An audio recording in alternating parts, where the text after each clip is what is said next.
Iteration.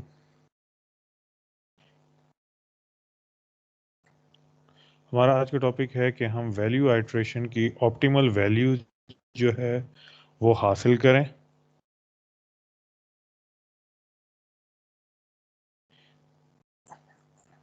Optimal value हासिल करने के लिए जो लास्ट टाइम जो हमने काम देखा था उसको ही हमें मॉडिफाई करना पड़ेगा। लास्ट टाइम हमने एमडीबी के अंदर वैल्यू आइट्रेशन जो की थी वो टाइम लिमिटेड हमने काम परफॉर्म किया था कि अगर हमने के नंबर ऑफ आइट्रेशन तक हमने एग्जीक्यूट किया था और जो वैल्यू का रिज़ल्ट आया था हमने वो रिटर्न बैक किया था। इस दफ़ा जो हम कोशिश करने जा रहे हैं कि हम आइट्रेशंस के दरमियान में देखते जाएं कि हमारे पास वैल्यूज़ जो हैं वो कितनी ऑप्टिमाइज हो रही हैं, कितनी एक जगह के ऊपर स्टैटिक हो रही हैं। तो हमें दो आइट्रेशन के दरमियान में डिफरेंस जो है जो वैल्यूज़ के अंदर आ रहा है उनको देखना पड़ेगा। अगर वो वैल्यू एक कांस्टेंट वैल्यू से एप्सिलॉन से कम हो जाते हैं तो हम स्टॉप कर दें और वैल्यूज़ को ऑप्टिमाइज़ कर लें। अब इस काम करने के लिए हमें जो है अपने पिछला कोड जो हमने बनाया था उसी में मॉडिफिकेशन करनी पड़ेगी। चलें अब हम स्टार्ट करते हैं। ये वही पिछला कोड है, तो इसको हम इसमें से जो ज़रूरी चीज़ें हैं वो हम पहले निकाल लेते हैं ताकि हम नए सिरे से बनाएं।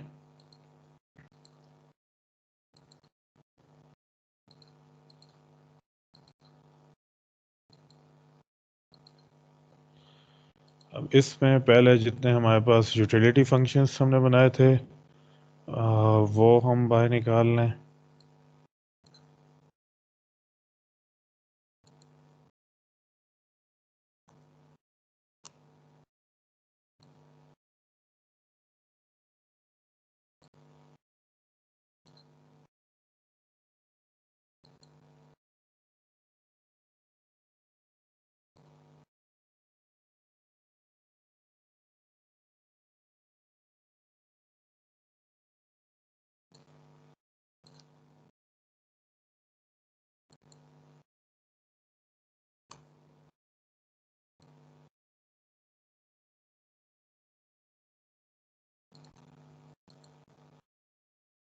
यूटिलिटी फंक्शन के बाद जो हमने एमडीपी और ग्रिड एमडीपी की क्लास बनाई थी उसको भी रीयूटिलाइज करते हैं।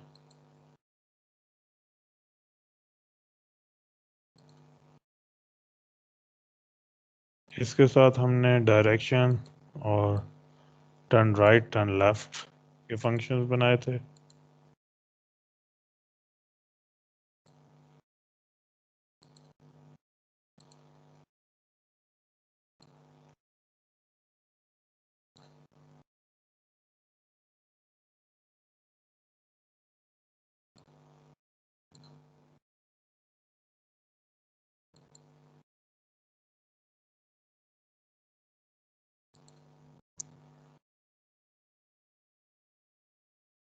इसके बाद हमने एक डिमॉन्स्ट्रेशन एग्जांपल बनाई थी जिसमें लिविंग रिवॉर्ड जो है वो हमने 0 दिया हुआ था।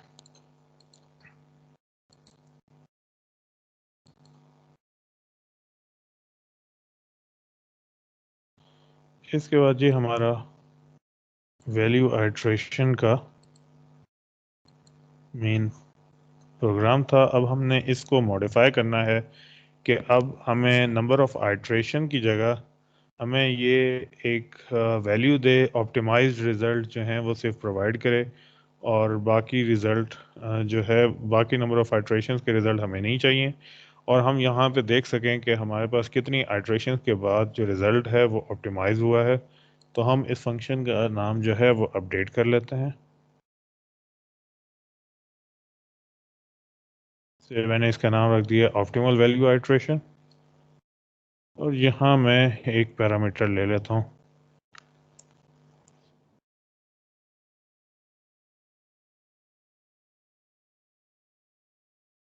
0.01 तक डिफरेंस मुझे चाहिए। अब क्योंकि मुझे लिस्ट नहीं चाहिए तो मैं इसको ख़त्म कर देता हूँ और ये मैंने यहाँ पे फॉर लूप यूज़ किया हुआ था। फॉर लूप यूज़ करने की जगह अब वाइल लूप यूज़ कर लेते हैं कि जब तक ट्रू है ये फंक्शन एग्जीक्यूट करता रहे।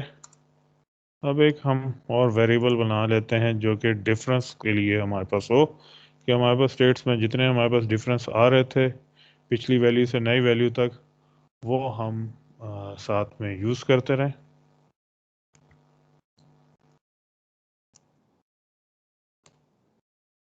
इसके बाद क्या कर सकते हैं,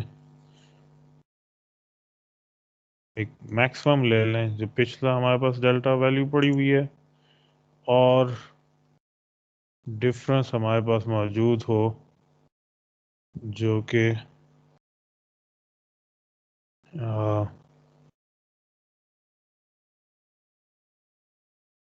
U1s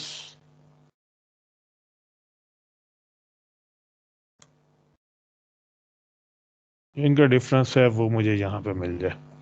तो ये मैं हर स्टेप पे करता चला जा रहा हूँ, उनमें से जो भी डिफरेंस ज़्यादा होगा वो डेल्टा की वैल्यू बनता चला जाएगा। अब जब ये लूप यहाँ पे कंप्लीट हो, अब मुझे चेक करना है कि जब मैं सारी स्टेट्स पे चेक कर चुका हूँ तब मुझे डेल्टा के वैल्यू को चेक करना है इस एप्सिलॉन वैल्यू के साथ।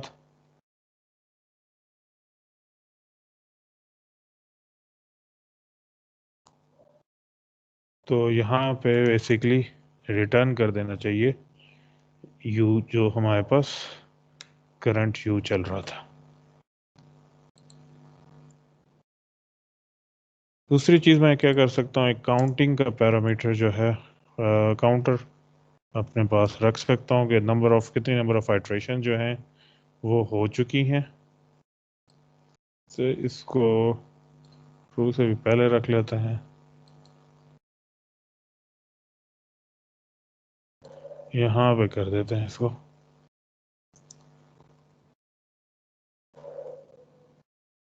और जब ये रिटर्न करने लगे तब हम प्रिंट करा लें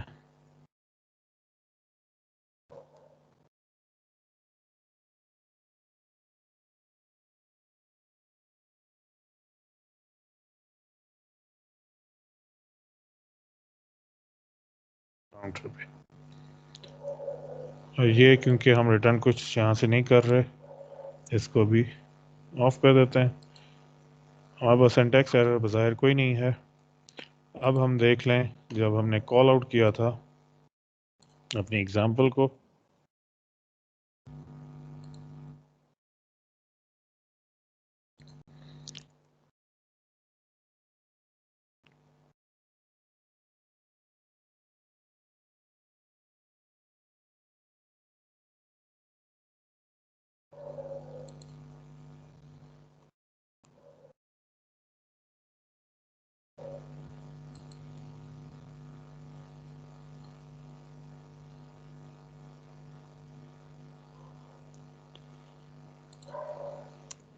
स्पेलिंग एरर।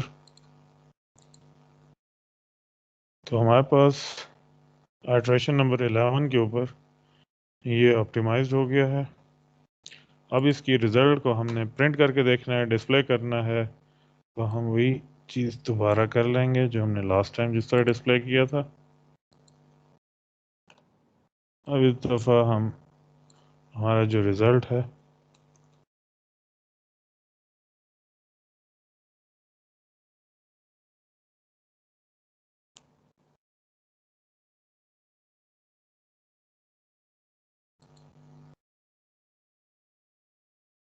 तो हमारे पास ये रिज़ल्ट आया है। अब हम ज़रा इसको कुछ और डिस्काउंट के साथ भी देख सकते हैं कि अगर हम मज़ीद कम करना चाहें।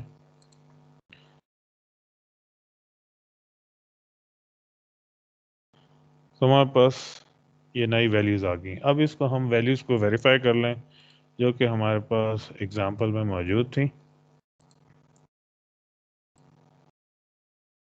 अगर हम वैल्यूज़ को देखें, हमारे पास 1 -1 और 0.276 है 28, 0.475 यानी कि 48 हो गया, 0.57 और 0.85। 847 यानी 85, 74, 74, 0.64, 0.64, 0.57, नन, और नीचे 0.49, 0.43 और 0.48। तो इस तरीके से हमने क्या किया कि हमने ऑप्टिमल वैल्यूज़ जो हैं वो हासिल कर ली। इस दफ़ा हमने उनको डिफरेंट आइट्रेशन की वैल्यूज़ को चेक नहीं किया, उन आइट्रेशंस को मूव करते रहने दिया है। आइट्रेशंस को ये हमारे पास मूव हो रही हैं अनलेस के दो आइट्रेशंस के दरमियान में जो वैल्यूज़ हमारे पास आ रही थी वो एक फ़िक्स वैल्यू से जब तक स्मॉल नहीं हो जाती, तो उस वक्त जब वो स्मॉल हो जाएं तब हमने ब्रेक किया है और वैल्यूज़ को रिटर्न कर दिया। तब हमारे पास ये लूप जो है वो ब्रेक हुई और वैल्यूज़, ऑप्टिमल वैल्यूज़ जो हैं, जो हमारे पास ग्रिड वर्ल्ड की आई थी, वो रिटर्न बैक हो गई। Okay ji, thank you very much.